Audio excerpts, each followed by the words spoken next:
Hello friends, আজকে একটা নতুন ভিডিও নিয়ে তোমাদের সামনে চলে আসলাম। দিনটা ভীষণই গরম ছিল। হঠাৎ করে একটা মুসলিম ব্রাইডের বুকিং আসলো সকালবেলা। তো আমি আর মা গরমের মধ্যে যাচ্ছি ব্রাইডটা করতে। কোনো প্রিপারেশান ছাড়াই ব্রাইডটার বুকিং আসে। তো দিনটা এতটাই গরম ছিল যে আমাদের যেতে প্রচণ্ড কষ্ট হচ্ছিল। তবুও আমরা যাচ্ছিলাম। যেতে যেতে একটা সুন্দর মন্দির দেখলাম। তোমরা দেখতে পাবে এত সুন্দর পরিবেশটা। মোল্লাবেলিয়া থেকে অনেকটা ভেতরে পাগলাতলা, যারা হরিণঘাটায় থাকো তারা জানো যে পাগলাতলার ডিস্টেন্সটা অনেকটাই দূরে। আমরা ব্রাইডের বাড়িতে চলে আসলাম। ওদের যেহেতু মুসলিম ব্রাইড, তাই জন্য তোমরা জানোই খুব তাড়াতাড়ি ওদের বিয়েটা হয়। সকাল সকাল 12টার মধ্যে সাজানোর কথা ছিল, সাজিয়ে দেওয়ার কথা বলা হয়েছিল। তো মা সেই রকমভাবেই সাজাচ্ছিল। তো প্রথম কথা হচ্ছে, মুসলিম যারা ব্রাইড তারা জানো, যারা সাজাও, যে তাদের ওদের ভুরু তোলা বা মুখে যদি পশম থাকে সে পশম রিমুভ করা এইগুলো যায় না।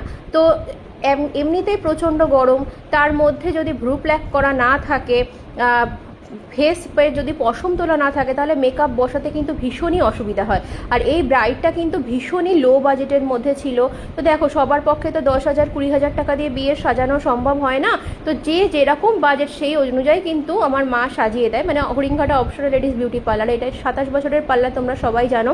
তো এখন মা জিজ্ঞাসা করবে ব্রাইডকে যে কেমন লাগছে তোমরা দেখবে যে ও এতটাই লাজুক, এত মিষ্টি একটা হাসবে, তাতেই বোঝা যাচ্ছে যে ও কতটা ভালো লেগেছে সাজানোটা।